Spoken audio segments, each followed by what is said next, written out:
No matter how hard I tried to love the Subhuman Race album from Skid Row, I still think it's a pack of shit biscuits.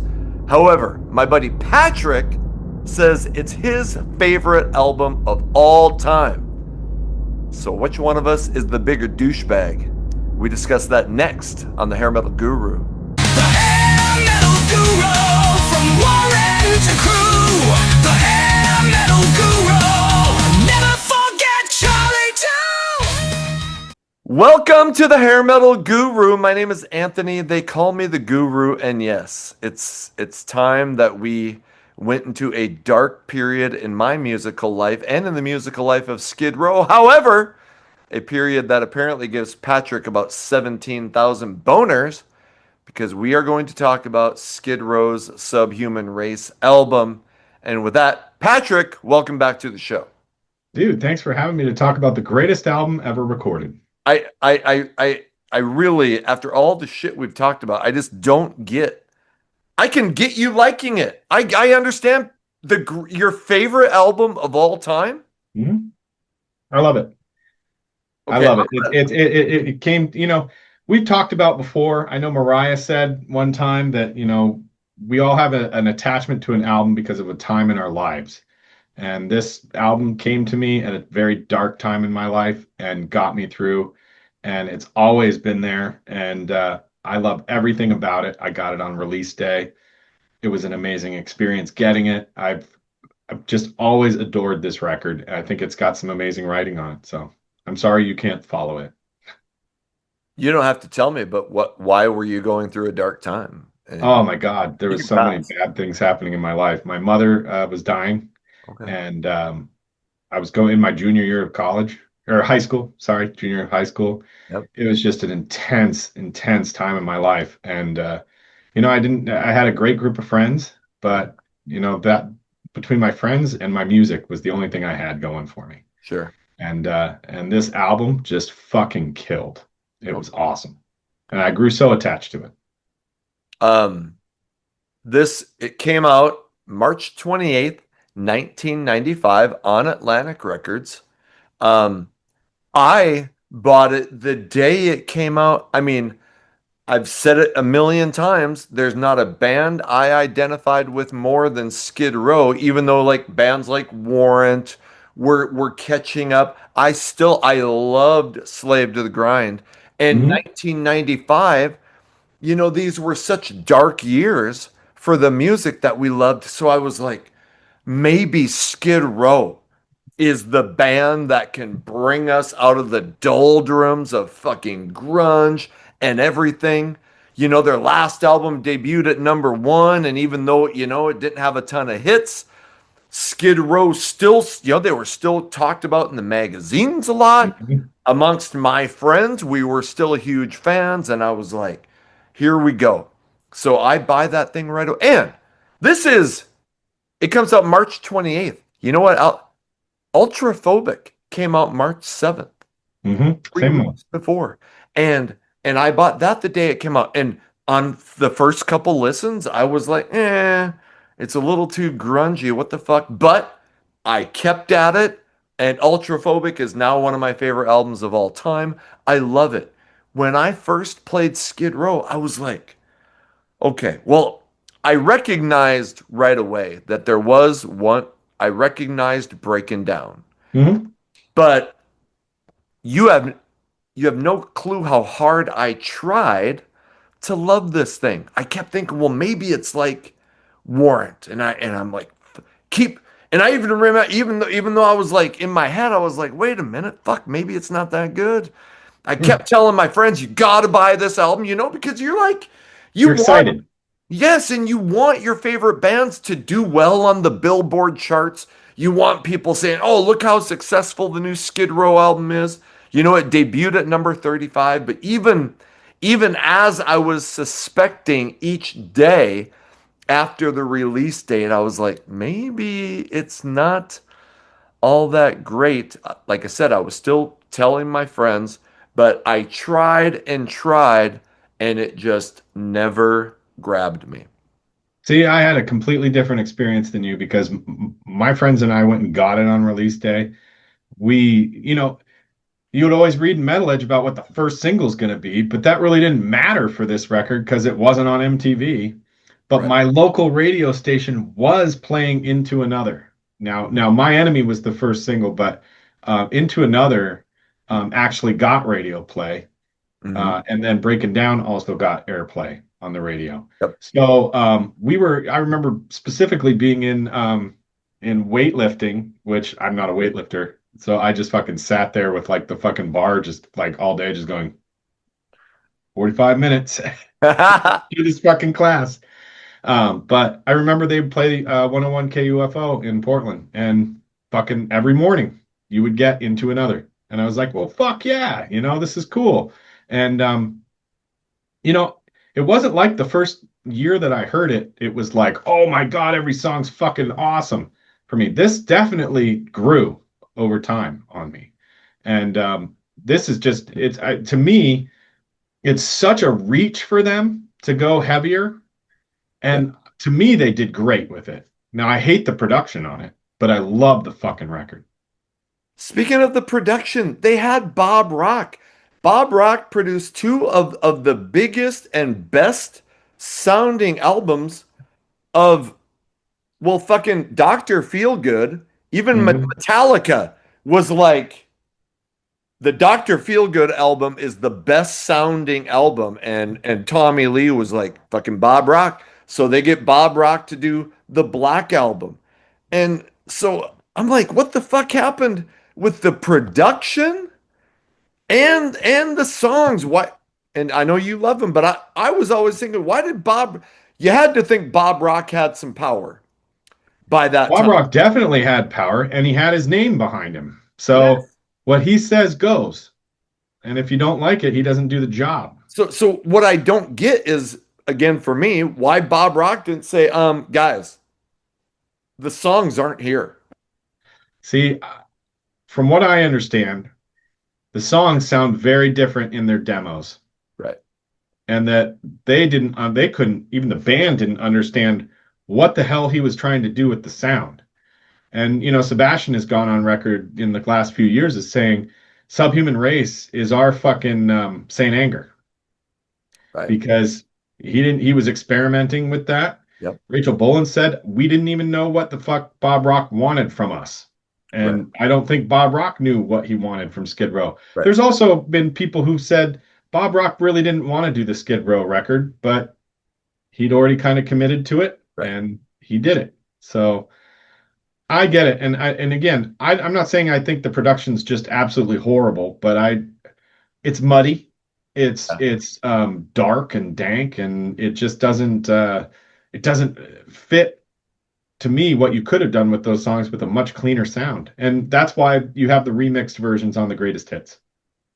And you know that the band was, I mean, you can tell on the Slave to the Grind tour. Go look at the Roadkill video. Yeah, Look at how the band is like, there's all these things where Sebastian is on his own in that video.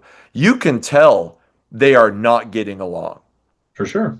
I mean, he was on a separate bus, uh, and I'm sure the band had had it with all of the fucking antics, the bottle and the AIDS kills fags dead, and all of that stuff. And just the fact that you can, he was a million miles an hour, 24/7, 365. So they're sick of him. So, and that Slave to the Grind tour goes on forever.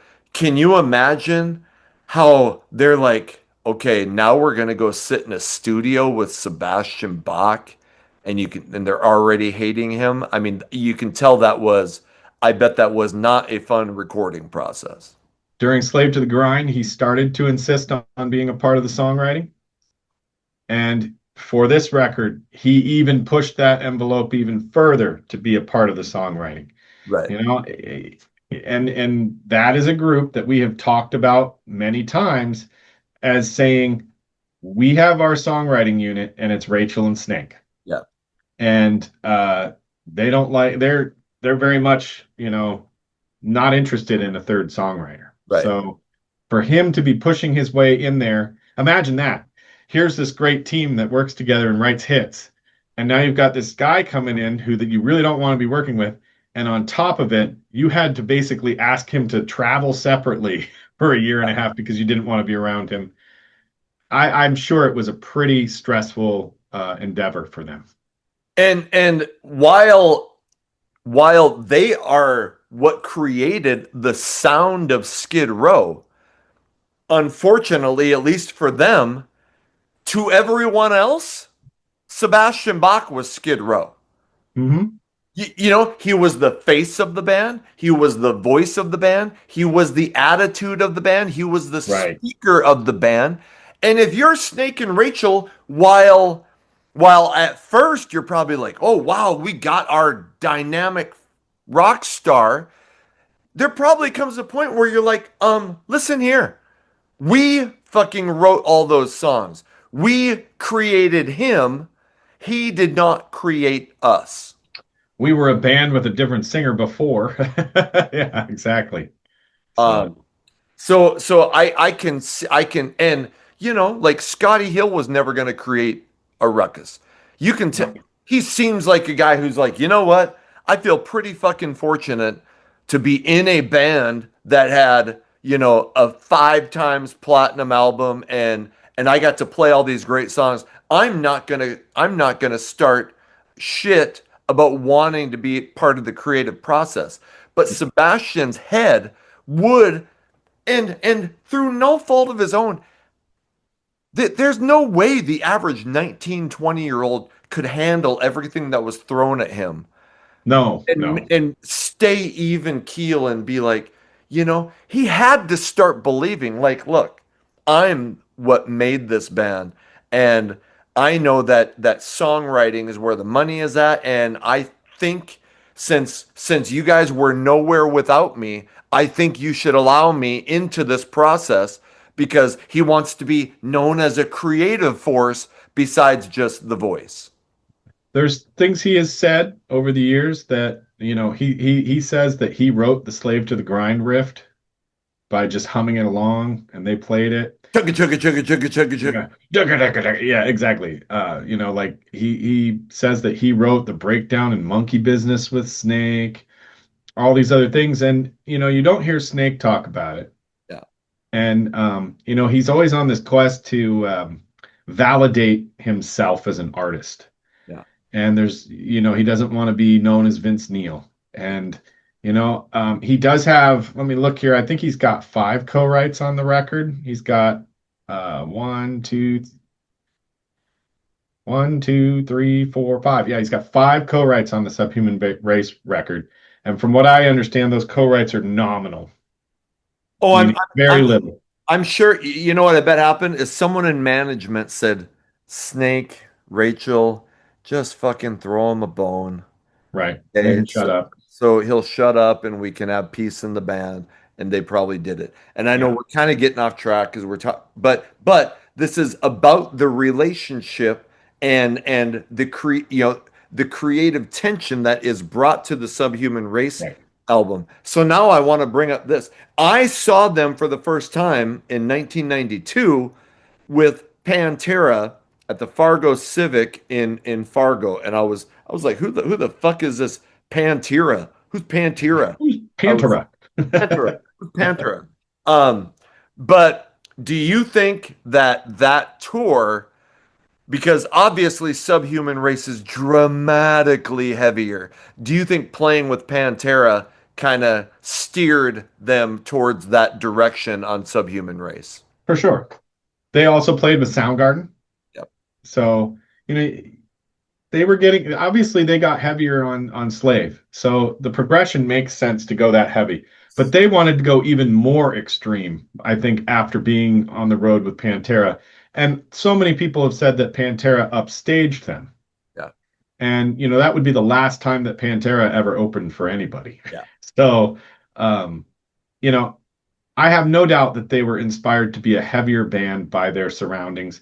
And the tide of music was changing. I mean, think about this time period. Sepultura's huge at this point. Metallica's gotten so big. Megadeth has Countdown to Extinction out, which is fucking massive. if Skid Row is going to survive in this time frame, they're going to make a heavier sound. But I think that if the songs on Slave had been massive hits, Hmm. I think you would have gotten something closer to that. But I think the fact that even though everybody loves Slave, the fact that those songs were not big hits and they toured with Pantera and they're like, well, fuck, this is the direction music is going. We might as well go with it. I think that helped them to make that decision to go dramatically heavier, being that they couldn't look at Slave to the Grind and go, oh, well, Monkey Business was a top 10 hit. Or fucking even songs like Wasted Time was barely a hit. So I'm sure that made it easier to go in a dramatically different direction. Yeah, I would agree. They're also still a priority at Atlantic at this Yeah. point because they did get some decent promotion. Of course, they go out on the road and then half of the label gets fired. Yeah. So that's on their tour support. So they were into towns and nobody knew they were coming. So, They got three fucking videos.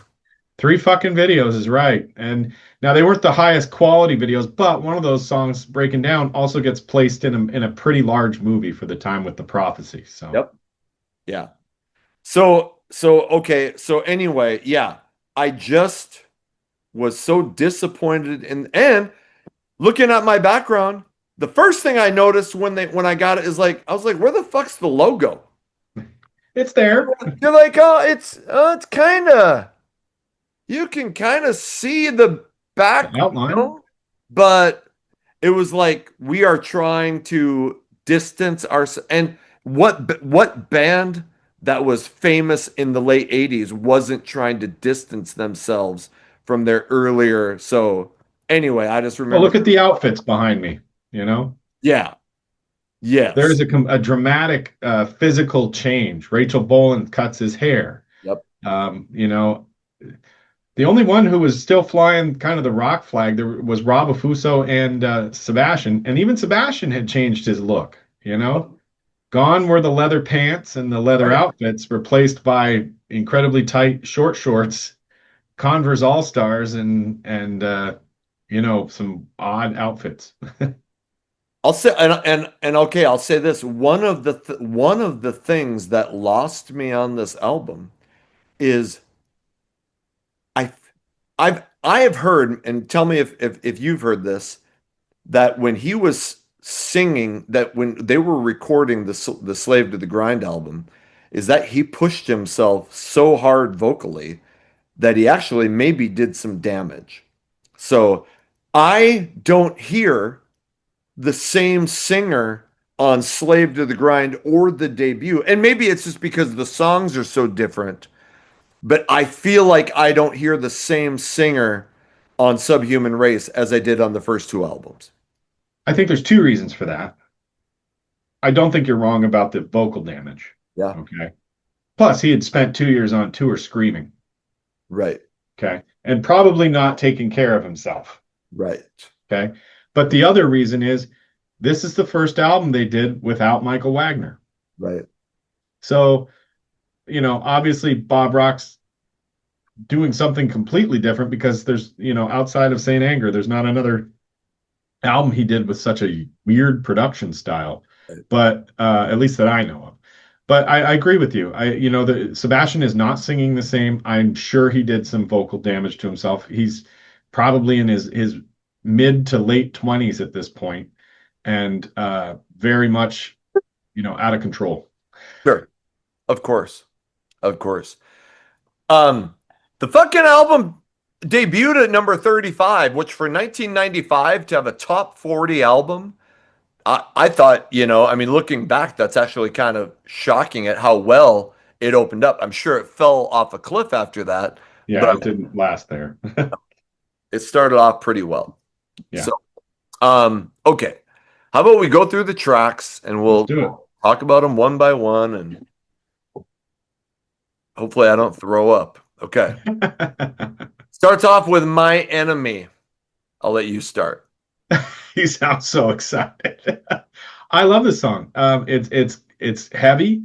I know that's going to sound redundant as we go through this record, but it's a heavy song. It's got a cool groove to it, and it's got some great. I mean, there's if there's one thing I think we will agree on throughout this entire record, I think the lyrics are great Yeah. on all of these songs. Yep. You know, they've never struggled writing great lyrics. No. And My Enemy has some great lyrics, and I do think Sebastian does a pretty nice job of roaring in this song and saying, you know, you can be my enemy, and I don't care. Yeah.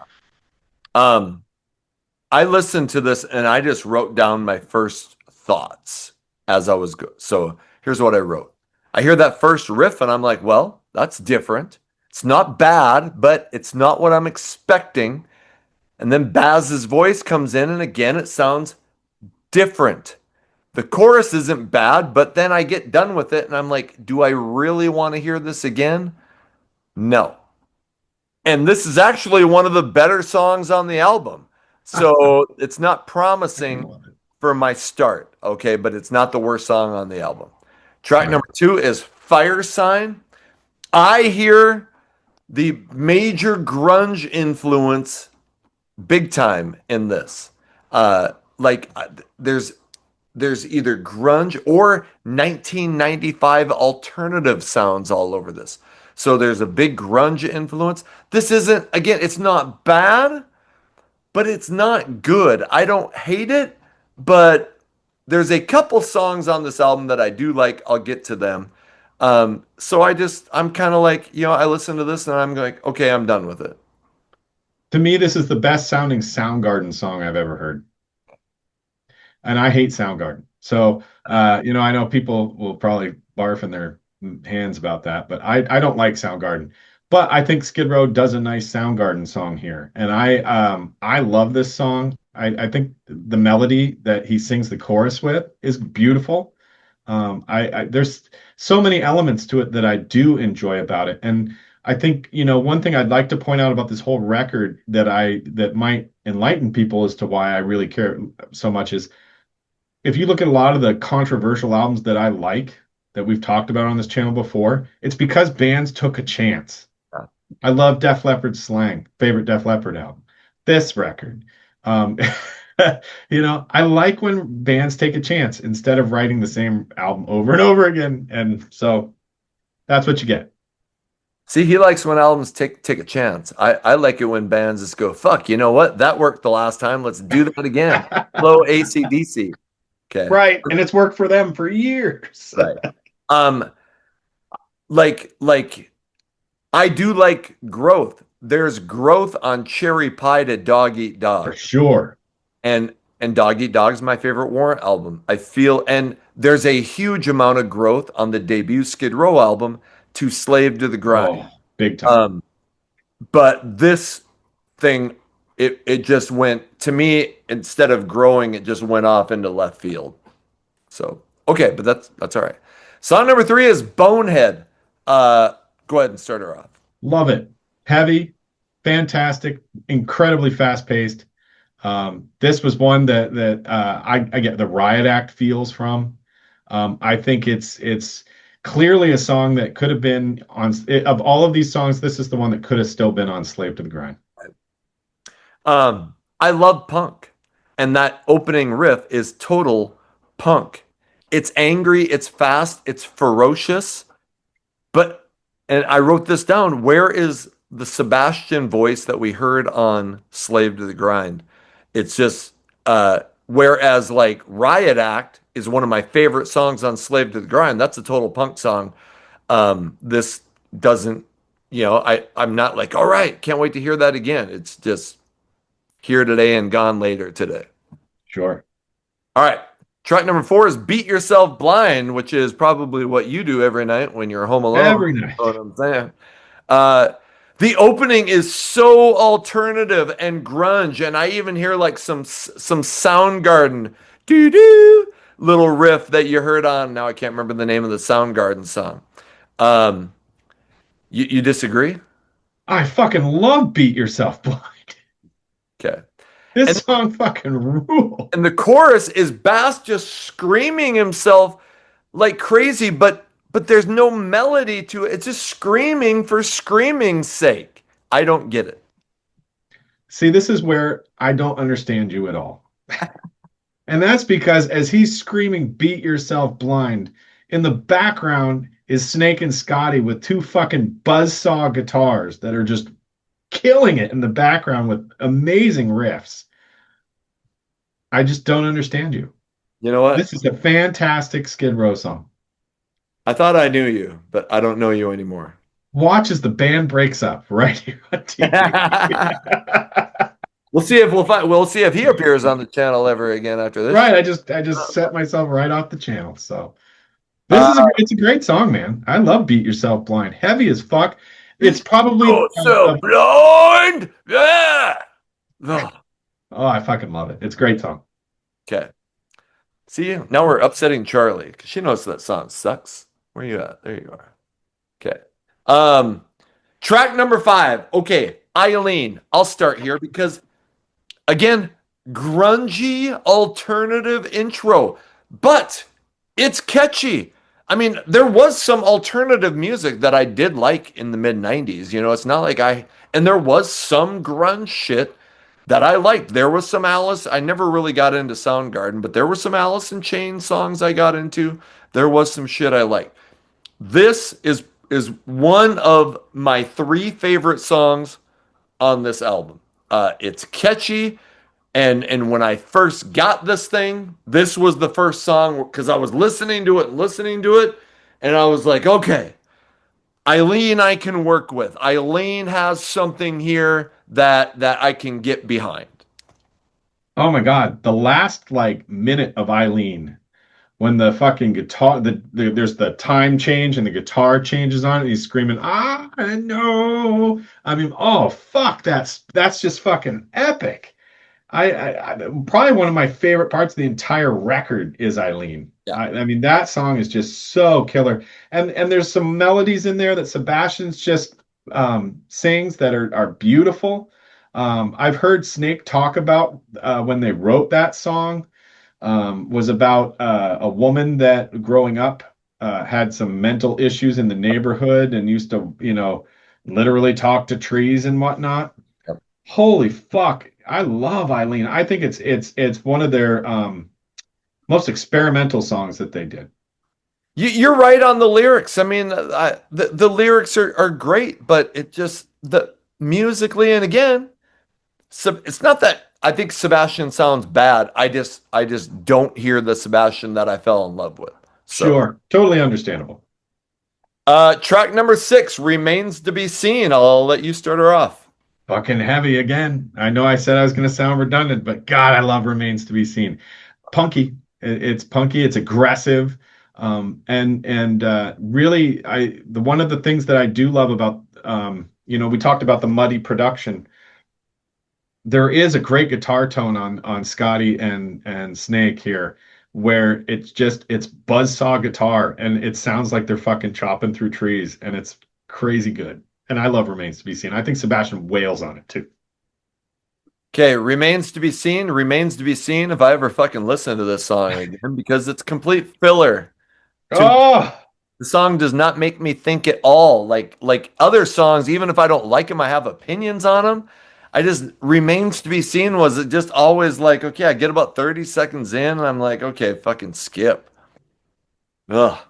This is actually kind of fun. It's kind of fun to it's fun to tear Patrick apart. kind of fun to shit on something that you like. I'm sure. Okay, track number 7, Subhuman Race. I'll start. Okay, and again, I just wrote down part of what kills it is I don't hear Baz's vocals. I kind of feel like this is the title track, and this is the best you got for a title track. It's filler. A hooker knows the feeling to get fucked the way I've been. One of the best lines in the whole fucking song. Yeah, and that song, I don't understand, Anthony. This song is so fucking good. It's Riot Act meets Beggar's Day meets a whole bunch of Culture slave Club. music. What was that? Culture Club. Do you really want to hurt me? I mean, I love it. I think Subhuman Race is great. It's short. It's a little short for my taste, but it's good. I thought it was a little too long for my taste, but Kind of surprising that it's the title track to the album. yeah, yeah, I I'll give you that. If I'll give you a negative there. I'll say I wish it wasn't the title track. I don't know what else you would call it. I'm not always a believer that you have to call the album something off the right. fucking tracks, but You don't. I didn't understand that as the album title or running that the song that I wouldn't look to Subhuman Race the song and say, well, this is the fucking album. I got a better title for I got a better title for the album right above my head. What's up? That's a good title for the album. Okay. Track number 8 is Frozen. I don't know, you go ahead. Fucking smokes. Another great song that's just got killer guitar riffs. It's got multiple time changes and signature changes to it. Um, I think Sebastian does some vocal acrobatics in this song that are pretty fucking astounding. To show that, I don't think anybody in the metal community in 1995 would have taken that away from Sebastian. Yeah.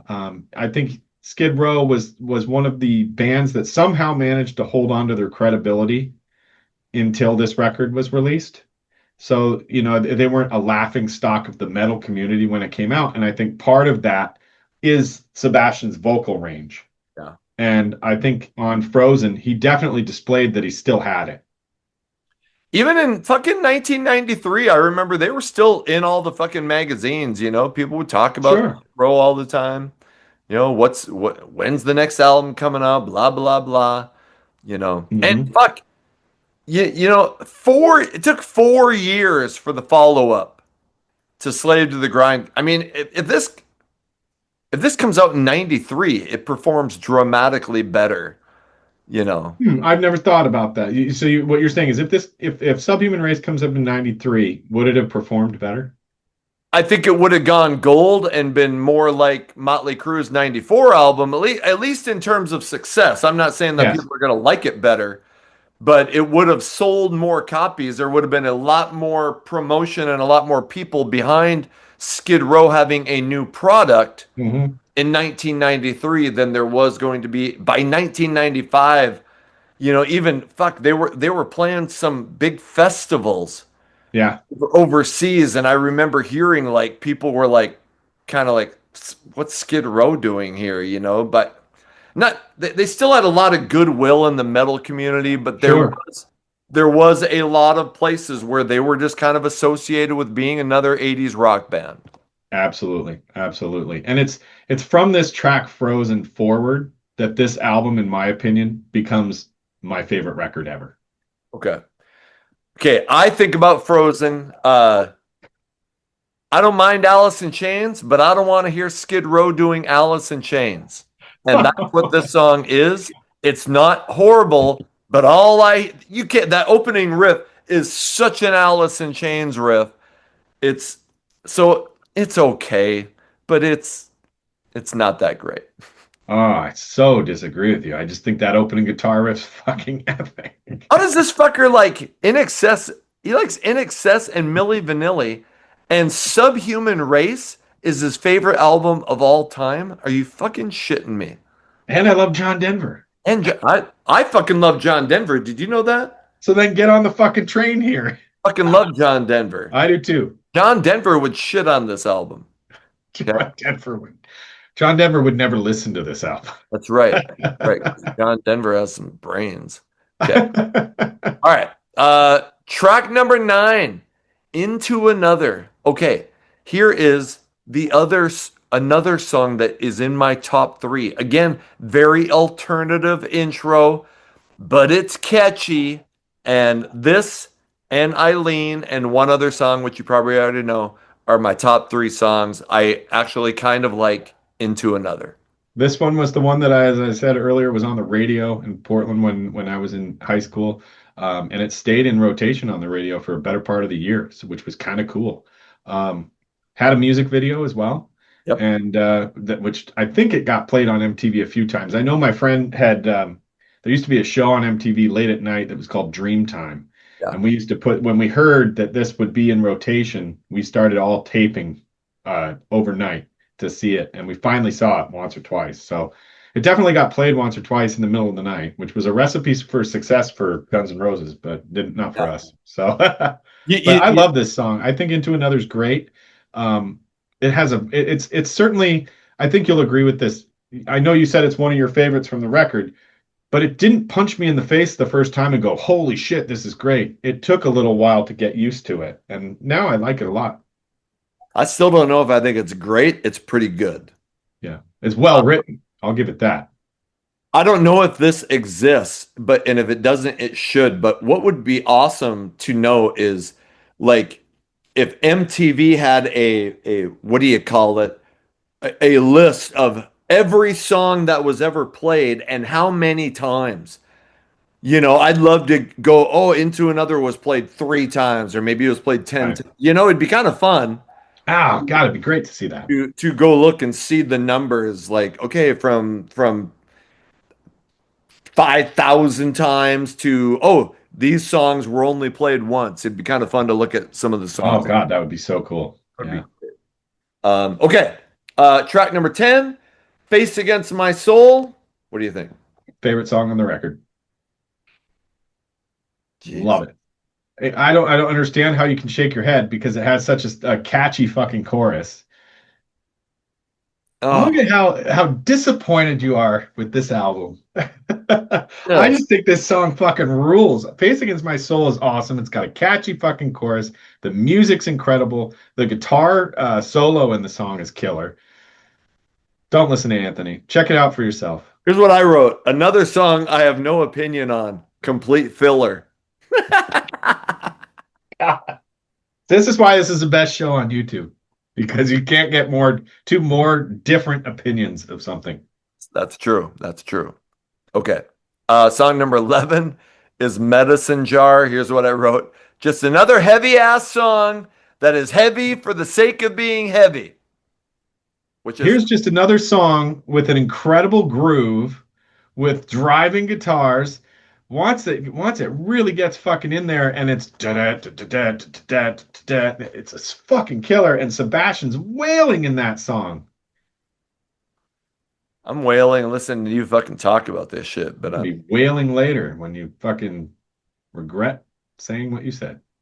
be wailing later when I'm alone in my bedroom and wailing on my Charlie's throbbing gonna be wailing later. wailing on my throbbing thrill hammer. My God, it's like you write those Harlequin novels. Girls just love me for my big dictionary, if you know what I mean. All right. What's your vocabulary? Uh, song number 12, Breaking Down. I'll start this one and I'll let you start because, okay, this is the best song on the album. This is the one song that right on the first listen, I was like, okay, it's a great ballad. It has great lyrics.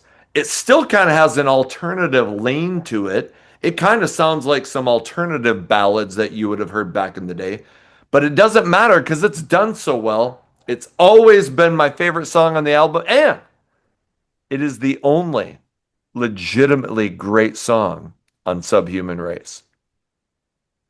Folks, just don't listen to that garbage. Breaking Down is, I agree with you. It's an incredible song. And it was written after Snake suffered from writer's block during the recording of this album and the writing for it. And he had watched a movie on cable and said he at the like most emotional point of the movie, he hated the song that was playing in the background. So afterwards he tried to write a song that he thought would have been better. And he came up with the, the to it and was like, this is pretty cool. And he brought it to Rachel and they came up with the rest of the song in no time. So I think it's great. And I think Sebastian really showed that he still had the pipes to sing an incredibly beautiful ballad. And he did a great job on it. Yep, he did. Look at how they're dressed in the video, Yeah. in like suits and shit, and just shows how different things were in 1995, between 1995 and 1991. Yeah. Big changes. All right, finishes off this shit show with Iron Will. What do you think? Second favorite song on the record. Love it. Heavy as fuck. And I just think the verses in the song are great, and I think the lyrics are great. But I think Sebastian really fucking just shows the peak of what he could do with his voice, and he showed that he could hang with the bad boys like Pantera and Sepultura and Metallica. If you put him on an incredibly heavy bill in 1995, they could have held their own with this record, and I think that's what they wanted. Yeah. Here's what I think of Iron Will. Was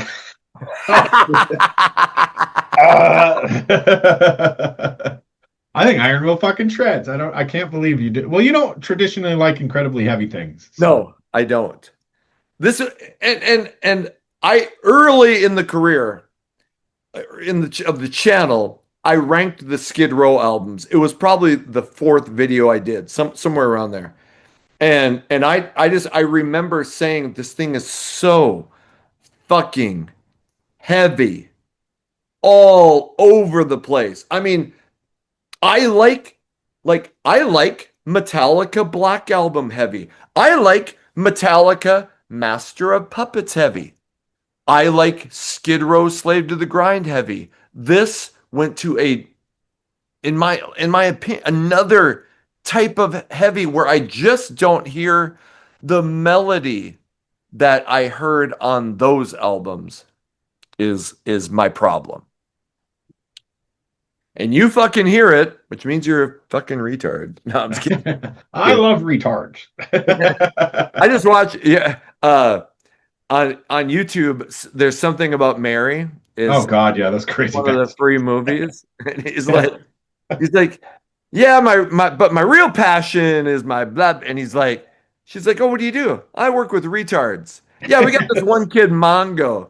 Yeah, we used to chain him up and blah. Anyway, it's Oh fucking God, yeah. hilarious. So, Can never make a movie like that now, unfortunately. oh my God. And I love that. Yeah, like, when's the last time you went to a comedy And laughed. and Yeah, you were like, holy shit, I was dying yeah. like that? Not, yeah. It's been a That's long why time. you need to come here for your entertainment because fucking you're not getting it out in the theater, so you might as well come to the Hair Metal Guru. What's up? Anyway. Okay. So that brings us to the end of the tracks. Um and obvious and the band has basically shit on this album ever since it was released. Agree or disagree? So there's differing opinions, I think. I think Snake Sabo has said before that everybody agreed the production wasn't what they wanted and that they felt like Bob Rock didn't even know what he wanted. Yeah. Sebastian has said that there's some great stuff on there. He seems to be the only one that thinks it's great. Yeah. Rachel openly admits it's not his favorite record, and Rob Afuso likes it. He said recently that it's an album he likes, but he understands why some people wouldn't. Right. I've Right. never heard Scotty talk about it. Maybe that's for a reason. Yeah. And I kind of, I mean, Sebastian's known for liking a lot of heavy stuff and a lot of different stuff. So maybe he does like it, but I don't know. So, okay, that I just I tried. And I've said this before on the channel. Ev- 2, 3 times a year, I bet, or at least twice. I pull this fucking thing out and I'm like, let's give her another whirl. And maybe because every now and then, something just you develop a different kind of taste for certain things. Like maybe you hated industrial and then you started getting into industrial. When I was younger, I used to hate fucking like country music and stuff like that. And I'm not a big country, but like now I love a lot of acoustic music, a lot of singer-songwriter stuff that when I was a kid I would have been like, fuck that. You know. So every year I pull out Subhuman Race a couple times and maybe next time I listen to it, it will be the time that I get it. But as of today, July 16th, 2025, I still think it's a shit show. Let me ask you, did when you got a physical copy, did you get the Digipack one that was like the cardboard, or did you get it in a CD case? I think it was the Digipack, Yeah, I but got the Digipack too. Yeah. yeah. I So remember friends getting it through Columbia House, and it came in a CD case with the opposite side of the cover, which was the like kind of woman, um, yeah, and it had like the Skid Row blocklet. It's in the booklet. It's just like they'd flipped the booklet on it. yeah, I never understood why Columbia House did that. yeah. And I would still I'd wear a Skid Row Subhuman Race shirt just because even though I shit on some of the things, I am such a massive fan and I think Snake and Rachel are two of the best songwriters around. I think Sebastian was one of the ultimate, you had your David Lee Roths, but I think there was a period of time where I thought Sebastian Bach was the best frontman there was, and I just idolized him, and I fucking love that band. And no matter what they do, I will always love Skid Row, regardless if there's things that I haven't liked that they've done over their career.